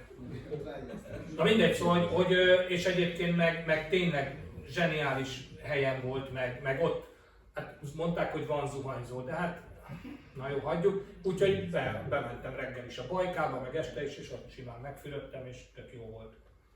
Tényleg ilyen nagyon nomád volt, de nagyon hangulatos és nagyon klassz volt. Az egyik mongol az itt a szuperjárgányával csábította a csajt.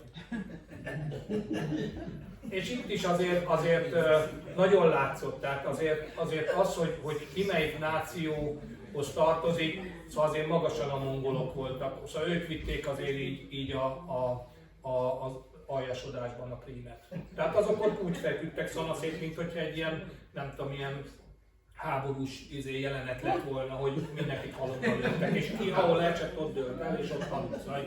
Nagyon, a mongolok azok többet isznak, mint az oroszok, ez egy nagyon kemény társaság. Nagyon brutál. A kínaiak azok viszonylag olyan visszafogottabbak, de a mongol az... És ott ilyen nagy motoros brigádok vannak, ugye rendesen jelvényekkel, jackikkel, meg nem tudom. És én amikor jöttem,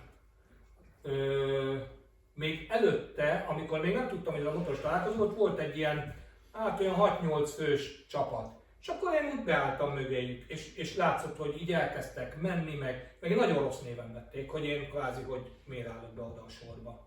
És aztán láttam, hogy itt voltak ők is, azok is mongolok voltak, és ide jöttek a motoros találkozóra. Szóval nem tudom, én sokkal barátságosabbnak gondoltam őket, meg olyan kiegyensúlyozottabbaknak, vagy nem tudom, szóval szimpatikusabbaknak, de nem annyira.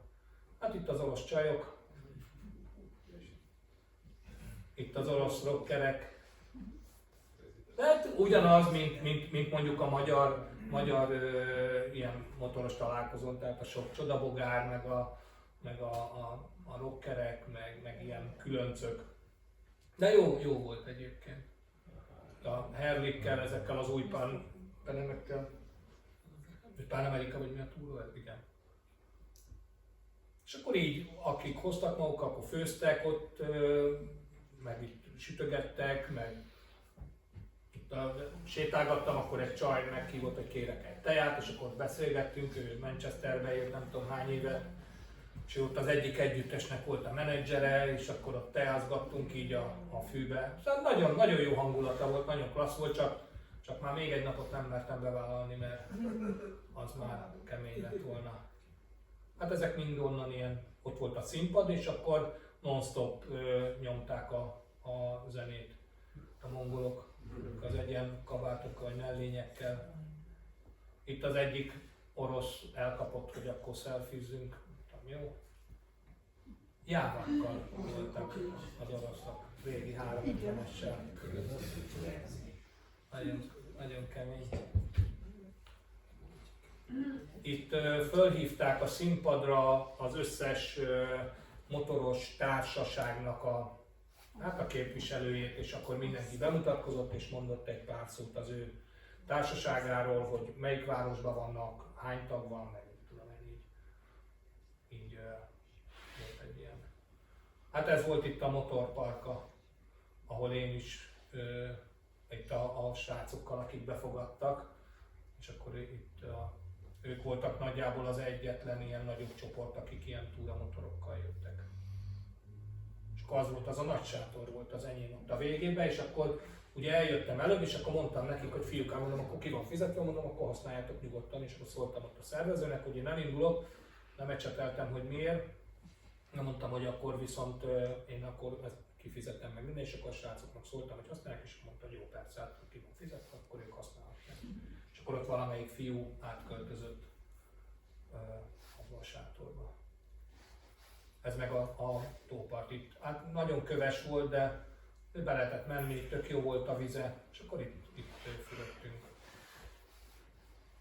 Ez már hazafelé egy kínai srác. Sajnos a motorját nem fényképeztem le, egy 250-es Waystormal indult el, és egy európai, észak-európai körútra, hogy Svédországba, meg ugye megkerülte ott a föl északon, de nem akart a Nordkapig fölmenni, hanem csak hogy megkerüli, ugye megy az orosz oldalról, vagy hát ott az észt-litván oldalról, és akkor Dánia felől jön majd haza.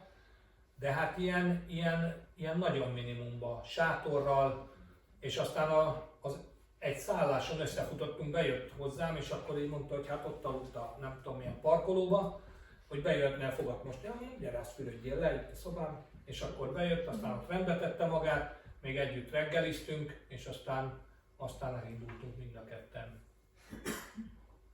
Ilyen fiatal srác volt, hát itt a szokásos eső, behúzottam egy ilyen busz megállóba. Ez itt, ahogy megült a pára. Ez már amikor hazaértem vagy a magyar határra. Hát itt azért, itt Minskből egy seggel hazajöttem úgy, hogy 4 órát álltunk a határon, és akkor ez azért úgy jellemző rám, hogy ott mondták a határon, hát hogy én hova megyek? Hát mondom Budapestre. Hát ma már nem fogsz odaérni. Na figyeljetek. És akkor fél 12-re hazaértem. De ez egy állatság volt, szóval hogy így.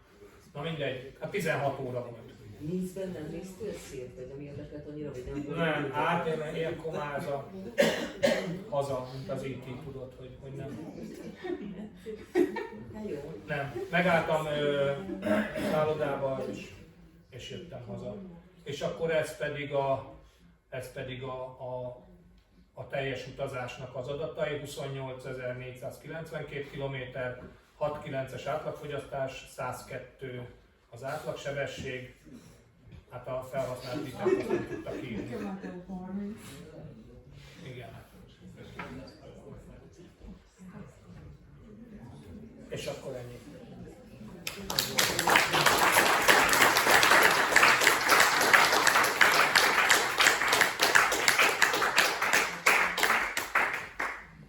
Ha esetleg valami, illetve biztos, hogy sok mindenki marad, de hogyha így szeretnétek még erről kérdezni, akkor nagyon szívesen, ha tudok, akkor válaszolok. Oroszországon kívül bankkártyával lehetett Mongóliából, Kazahsztánból, vagy nem? Hát sokkal jobban. Ott lehetett volna SIM-kártyát is venni, és volt nehézség, de mondjuk nagyobb szállodákban ott lehetett kártyával fizetni. De kisebb helyeken egyszer nem volt És akkor elég. ezeken egyáltalán nem is volt csináltak semmi? Oroszoknál semmi? Nem. Mondom, ezt a SIM-kártyát el lehet intézni, csak nagyon, nagyon komplikált. Tehát így egyedül én valószínűleg nem tudtam intézni. A nyelvtudás tökéletlensége miatt sem, meg hát helyismeret. Tehát, hogy hova menjek, milyen hivatalokban. De elvileg elintézhető, gyakorlatilag meg segítség nélkül szinte. Egy szállodáknál wifi ilyesmi, tehát kommunikálni valahogy. Hát úgy volt wifi, hogy ugye ezt az MPV vagy mi a túl, igen, azt letöltöttem, és akkor úgy, ahogy de Facebook meg ezek minden tiltva volt. A Messengert azt helyen közel tudtam használni, illetve WhatsAppon tudtunk beszélgetni a feleségemmel. Amikor tudtunk, nem mindig. Tehát volt, amikor semmi nem működött. Telefonról megálltál? Igen, az Osmanot használom, én azzal voltam már Butánban, és nekem ez teljesen jól bevált. Tehát, hogy én nekem most igen, valószínűleg lett volna az online GPS nyilván mindig azért pontosabbnak készül. De nem volt, nehéz helyzetek voltak, de az lehet, hogy az online-ban is.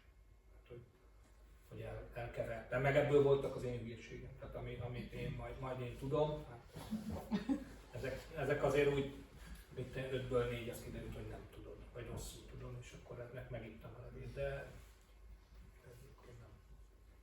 nem. Nekem bevált. Amik a szállások, általában a szálloda, vagy Hát, aha, igen. Én ezeken nagyon nem spóroltam. Ha módonban állt, akkor azért próbáltam azért így ilyen középkategóriás, tehát ahol tudok pihenni. Szóval én azért azt tudom magamról, hogy nekem arra nagyon, nagyon szükségem van. És akkor ezen nem spóroltam. És általában könnyen találtál szállást, vagy kellett? Igen, nem voltam. Hát mondjuk itt a Tajgánot megszívtam, ugye ott ez a raktárszállás lett, de meg ott a mongol határ, amikor beértem, akkor ott mondom, hogy akkor van szállás, és rámutattak egy olyan házra, amit itt lebontanának. Mondom, ez mi lesz ebből, és ott bementem, akkor ilyen fröccsök a falon, amikor diszkó volt, de gondolom ilyen késdobáló, de szétverve a berendezés, és akkor mondta, hogy jöjjek, és ott így a romokon átmentünk, és akkor fönt ott volt egy szoba. Hát mondom, mindegy, ágy van benne, majd meglátjuk. És ez ugye a határon volt, és ezek ott valamit csempésztek is, és akkor így éjszaka ott jöttek az autók, elmentek, és akkor mondom, basszus, most ezek az én motoromat akarják elvinni, vagy engem akarnak, és ott így, hát nem sokat aludtam, kicsit tele volt a gatya. De akartam még kérdezni, hogy ilyenkor a motorral vagy? Ennek volt kerítése, hát mondjuk zárán volt rajta, de be tudtam rakni az épület mellé, és akkor az úgy meg volt az illúzió, hogy biztonságban van. Ja, meg kormányzárra raktam. Szóval így, de általában zárt helyre azért. Gábor, ez a százasát, ez hogyan bánat vagy? Hát, az nagyon, mert hogyha mész itthon is autóval, és a 130-al állsz az autópályán, akkor százasát vagy. Sok volt az offroad, csak azért. hát úgy volt, hogy azért ez megint csak az én türelmetlenségem, meg tényleg nagyon sokat. Szóval azért ilyen 150-at én nem mertem. Aszfaltúton. Tehát, hogy mutattad, hogy mennyi múlva? hát ott meg amit tudtam. Ott nyilván, de hát így jött ki, hogy nem 110, de... Igen, hát azért amikor ugye 160 a maximum a tempomatnál, amire állíthatod, és azért ott a dobozokkal hát voltak ilyen 8 literes fogyasztás is. Ott azért már nagyon kajál. De hát nem csak ez, nyilván mindegyik. Az amikor,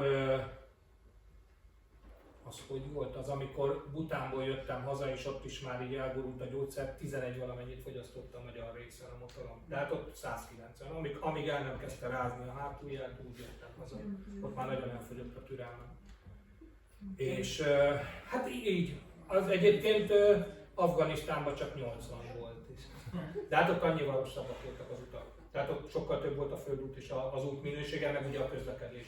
Tehát ott 100-zal is már életveszély volt közlekedni. Ahogy ők közlekednek, de viszont nem mennek gyorsan. Tehát ezért nincs viszonylag sok baleset. Mert azért azt a 80-at, itt is azért az útaknak, ahol jártam, szerintem a 80%-ában 80 volt a megengedett sebesség. Egyszer szedtek ki a rendőrök, ott a záróvonalon ilyen 150 körül előztem a sort, és akkor megállított a rendőr, és akkor eljátszottam, hogy nem tudok semmit, és akkor kérdezgette, vettem a papírokat elő, és kérdezte, hogy én mit csináltam, meg hogy, és én így mondtam, nyepányimájú, és akkor azt elkezdtek röhögni, azt mondta, hogy menjek a francba. Úgyhogy megúsztam. Hát átkeréseknél neked nem volt se kamaradróm, ilyesmi? Nem. Én nem, vittem magammal egy GoPro-t, de hát aztán mivel ilyen rohanósra vettem a figurát, nem volt. Egyedül a halálúton csináltam a GoPro-val egy felvételt ezeken a... De keresték, vagy nem is keresték? Nem. A fegyvert meg kábítószer. Kérdezték, hogy az van-e, mondtam, hogy nincs. Biztos? Csak azért szép tudták a csomagot el. Nem volt egyébként, nem volt azért vicces.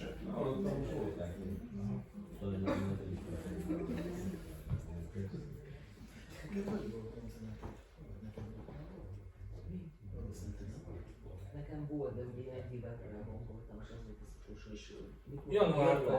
Januártól megszüntették ezt a külföldieknek De szimkártya vásárlást, illetve valamire megnehezítették.